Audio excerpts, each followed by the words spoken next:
여러분 안녕하세요. 어렵고 딱딱한 지식을 쉽고 편하고 재미있게 풀어드리는 지식 퀸입니다. 오늘 지식 퀸이 다룰 내용은 인류 문명의 역사에서 부가 어떤 흐름을 따라서 이동했는지를 한번 살펴보겠습니다. 영상을 시작하기에 앞서서 먼저 구독 버튼, 좋아요 버튼 꼭 눌러주세요. 여러분의 구독 버튼 하나, 좋아요 버튼 하나가 영상을 만드는데 큰 힘이 됩니다. 그리고 한 가지 더 구독 버튼과 함께 알람 버튼도 눌러주세요. 새 영상이 올라오면 제일 먼저 영상을 받아보실 수 있습니다. 오늘의 지식 퀸 시작합니다. 역사에서 부의 흐름을 결정한 요인은 크게 4가지입니다. 제도, 기술, 화폐 유동성, 그리고 패권. 그러면 어떤 나라가 그 부의 흐름을 제일 먼저 움켜쥐었을까요?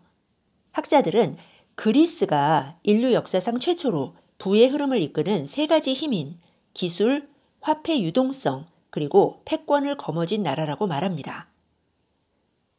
그 다음으로 패권을 거머쥔 나라는 바로 로마였습니다.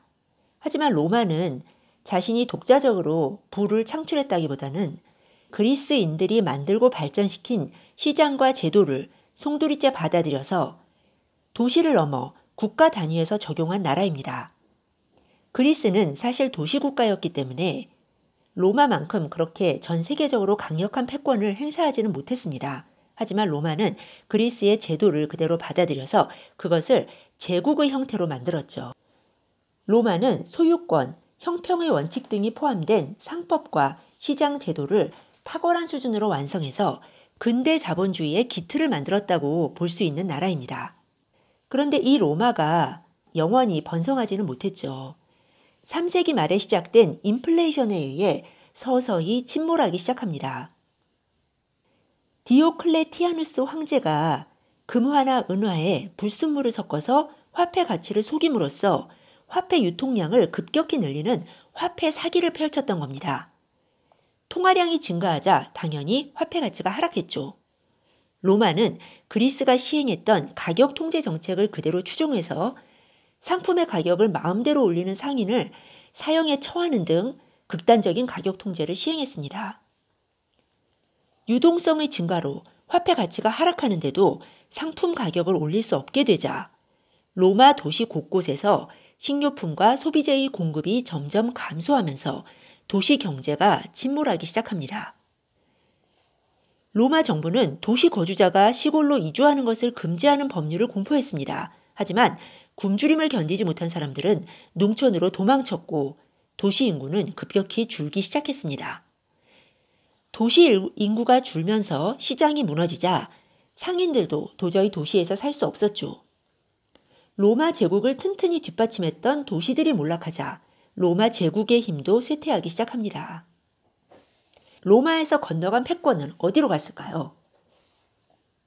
로마 서쪽의 도시들이 무너지고 제국의 동쪽에 있는 지중해 무역의 중심지인 동로마 제국 콘스탄티노플만이 살아남았습니다. 패권을 넘겨받은 콘스탄티노플은 1453년에 이슬람 군대의 대포에 무너지기 전까지 전 세계 부의 중심으로 활동했습니다. 콘스탄티노플의 함락은 역사적, 경제적으로 큰 의미가 있습니다. 역사적으로는 중세 기독교 시대가 끝나고 근대가 시작된 사건이었죠. 그리고 경제적으로는 부르주아가 등장하고 다시 한번 부의 대이동이 시작된 계기로 평가받고 있습니다. 이런 상황에서 콘스탄티노플이 함락되자 부의 패권은 이번에는 이슬람 세력에게 넘어갔습니다. 그러자 유럽 도시에서는 아시아에서 들어오는 무역 상품 가격이 폭등하기 시작했습니다.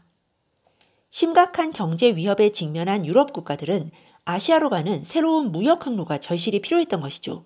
그래서 이 시기에 아시아 무역의 새로운 바닷길 개척에 발빠르게 나선 나라가 2곳이 있는데 그것이 바로 포르투갈과 스페인이었습니다.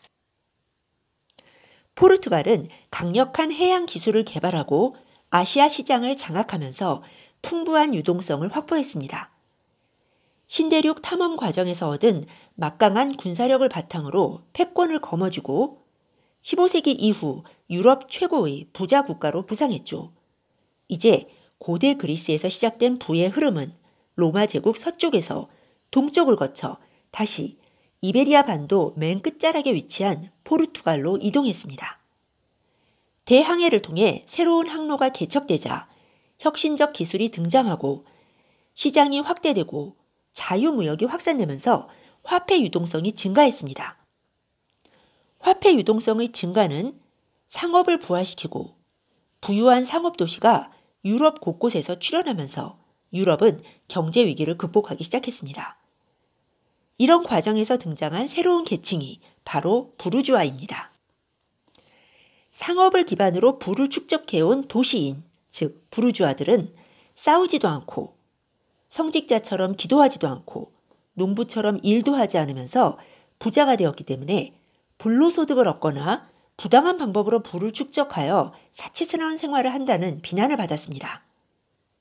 특히 부르주아의 상당수는 유대인이나 이슬람인이었다고 합니다. 그래서 결국 나중에 이들은 종교 탄압의 대상이 되기도 했죠. 하지만 부르주아의 힘과 영향력은 부의 대이동과 맞물려 시간이 갈수록 더 커져갔습니다. 포르투갈과 함께 유럽 상업의 중심지였던 스페인은 강력한 해양 기술, 풍부한 유동성, 막강한 해양 군사력을 기반으로 유럽 패권을 거머쥐었습니다. 16세기에 유럽에서 가장 강력한 제국으로 발돋움을 했죠. 결국 부의 흐름도 포르투갈에서 스페인으로 이동을 합니다. 스페인 제국의 최고 전성기는 1556년 왕위를 물려받은 펠리페 2세 때였습니다. 하지만 스페인의 전성기도 영원히 가지 않았죠. 스페인 경제가 무너진 결정적인 원인은 식민지에서 들어오는 은의 양이 급격히 줄어들면서 화폐 유동성이 고갈되었기 때문이었습니다. 식민지를 통해 들여온 막대한 양의 은은 초기에는 스페인을 부자로 만들어 주었습니다. 하지만 시간이 지나면서 유동성 과잉으로 인한 인플레이션이 스페인 경제를 괴롭혔습니다. 그러다가 갑자기 은의 유입량이 급격히 줄자 스페인 경제는 손 쓸 수도 없을 정도로 기울기 시작했던 것이죠. 또 다른 부의 대이동의 시작이었습니다. 이 새로운 부의 이동 방향은 어디로 향했는가 하면 바로 네덜란드였습니다. 특히 17세기 네덜란드 최고의 상업도시이자 금융도시였던 암스텔담으로 집중되었습니다. 암스텔담은 어떻게 17세기에 최고의 부자 도시가 되었을까요? 그 전까지 네덜란드에서 부자 도시는 안트베르펜이었습니다. 그런데 스페인 국왕이 안트베르펜을 포함한 네덜란드 상인에게 10%의 높은 세금을 물리면서 상인들의 불만은 쌓여갔죠. 그리고 로마 카톨릭의 수호자를 자처한 스페인 국왕이 네덜란드 지역에서 유행처럼 번지던 신교를 탄압하면서 종교적인 불만도 누적되었습니다. 결국 스페인 군대의 학살과 약탈을 피해 안트베르펜의 상인과 기술자, 금융인들은 북쪽의 암스텔담으로 피난을 갔습니다. 그들의 이동과 함께 부도 안트베르펜에서 암스텔담으로 이동했던 것이죠. 이런 일련의 사건은 안트베르펜에서 암스테르담으로 부의 대이동을 만드는 것을 넘어서 스페인에서 네덜란드로 국가 단위의 부의 대이동 흐름을 만들었습니다. 자, 이제 부의 흐름이 네덜란드로 왔습니다. 그 다음으로는 어디로 부의 흐름이 이어졌을까요? 그것은 바로 영국이었습니다. 사실 영국보다 한 발 먼저 부자 국가가 될 기회를 맞은 나라는 프랑스였습니다. 유명한 종교개혁자 칼뱅은 건전한 경제활동에 의한 이윤의 추구, 5% 이내의 이자 수익 허용 등을 주장한 새로운 성경 해석을 시도한 종교개혁을 통해서 부르주아에게 큰 지지를 받았습니다. 하지만 프랑스 정계에는 구교인 카톨릭을 지지하는 세력이 많았고 이들은 투철한 소명의식을 가지고 놀라운 성과를 내는 신교도들이 위협적인 세력이었습니다. 카톨릭 세력은 1572년 프랑스 신교를 이끌어온 수장인 앙리 드 나바르와 구교를 대표하는 왕의 여동생 마르그리트 드 발로아가 정략 결혼을 하기로 했죠. 이 결혼은 구교와 신교의 화합을 위해서였는데요. 앙리 드 나바르는 훗날 앙리 4세로 불린 인물이고 신부 마르그리트 드 발로아는 여왕 마고로 불린 인물입니다. 카톨릭 세력은 이 결혼이 신의 뜻에 어긋난 것이라면서 신교 귀족들을 학살할 계획을 모의합니다. 이것이 1572년 8월에서 10월까지 벌어진 성 바르톨로메오 대학살 사건입니다. 이 학살 사건을 계기로 프랑스에 살고 있던 신교도들은 프랑스를 탈출하기 시작합니다. 그리고 이들의 탈출과 함께 프랑스에게 온 부의 기회도 날아가 버렸죠. 프랑스에 살고 있던 신교도들을 위그노라고 불렀는데요. 이 위그노들은 스위스, 네덜란드, 영국 등으로 이주를 했습니다. 루이 14세 재위 기간에 총 100만 명이 넘는 위그노가 프랑스를 떠났습니다. 위그노의 상당수는 부르주아 계층이었고 이들은 독일과 스위스가 농업국가에서 상업국가, 제조업국가로 전환하는 데 도움을 주고 경제를 일으키는 데도 크게 기여했습니다. 30년 전쟁으로 국력이 크게 쇠퇴한 독일의 프리드리히 비렐름 선제후는 위그노를 받아들이고 종교 자유를 보장하고 세금 면제 등의 다양한 경제적 특혜를 준다는 포츠담 칙령을 반포하고 베를린에 위그노를 위한 거주지까지 마련해 주었습니다.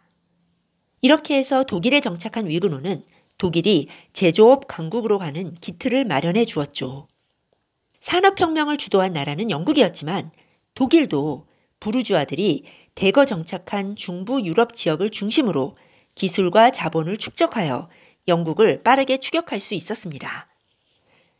이런 과정에서 프랑스가 놓친 기회를 잡고 부의 대이동의 최고의 수혜자가 된 국가는 바로 영국입니다. 엘리자베스 여왕은 국경을 활짝 열고 프랑스를 탈출한 위그노를 적극적으로 받아줍니다. 이 정책 하나로 영국은 신교를 믿는 자본가, 상인, 기술자들을 대거 받아들일 수 있게 되었습니다. 특히 프랑스에서 건너온 위그노들이 실크 산업 기술을 영국에 전수하면서 영국의 섬유 산업이 큰 발전을 이루었습니다. 이는 훗날 방직기와 방적기 발명으로 촉진된 영국 산업혁명의 기틀이 됩니다. 현재까지 영국이 금융산업의 중심 역할을 하는 것도 이때 영국으로 건너온 위그노들이 기틀을 만든 결과죠. 이처럼 기술, 화폐 유동성, 패권의 이동으로 영국은 18세기에서 19세기에 스페인의 무적 함대를 무너뜨리고 해가 지지 않는 제국을 건설했습니다. 그리고 산업혁명으로 얻은 경제력을 바탕으로 19세기 말 금본위제를 주도하여 제1기축통화 국가가 되면서 세계 경제의 유동성을 좌지우지하는 힘까지 확보했습니다. 19세기에 세계에서 가장 강한 나라가 된 것이죠. 자, 이제 20세기에 들어섭니다. 20세기에 부의 패권은 어느 곳으로 이동을 했을까요? 영국에 이어서 부의 흐름을 이어받은 나라, 최고의 강대국, 부자 나라는 바로 미국이었습니다. 영국은 16세기 후반부터 유럽 대륙에서 이주한 신교도들을 대거 받아들였습니다. 그 배경에는 영국의 종교 정책이 크게 작용을 했습니다. 영국의 성직자들은 헨리 8세의 이혼 문제로 로마 교황과 갈등을 빚었습니다. 하지만 이혼 문제는 구실일 뿐이었고 영국 국왕과 성직자들은 로마 카톨릭의 지배에서 벗어날 기회만을 노리고 있었던 것이죠. 1531년 드디어 영국 성직자들은 헨리 8세를 향해 영국 교회에서의 왕위 지상권을 인정하는 결의를 합니다. 이에 맞서서 당시 교황이었던 클레멘스 7세는 헨리 8세를 파문을 합니다. 기다렸다는 듯이 헨리 8세는 애인이었던 앤 볼린과 재혼을 하고 이 앤이 바로 천일의 앤인 것이죠. 1534년 영국 성공회를 국교로 선포합니다. 하지만 영국 성공회는 온전한 신교는 아니었습니다. 헨리 8세는 정치적인 독립을 위해서 로마 카톨릭과 결별했지만 영국 성공회의 내용은 구교와 크게 다르지 않았죠. 결국 1559년에 영국 의회는 개신교적인 법을 폐지합니다. 그리고 17세기에 들어서 영국의 종교 정책은 국가주의로 한 발 더 나아갑니다. 1603년에 즉위한 제임스 1세는 영국 성공회를 강력히 지지합니다. 또한 왕위 신수설을 강화하면서 영국 국왕의 절대성을 주장합니다. 이런 정치적인 입장은 영국 내 신교도들을 크게 자극합니다. 결국 1620년에 청교도인 필그림 파더스는 더 나은 종교의 자유를 찾아서 신대륙으로 향하게 됩니다. 영국 남서부 플리머스에서 승객 102명, 승무원 30명이 메이플라워호를 타고 현재의 매사추세츠주에 도착해서 미국의 시대를 개척하게 되는 것이죠.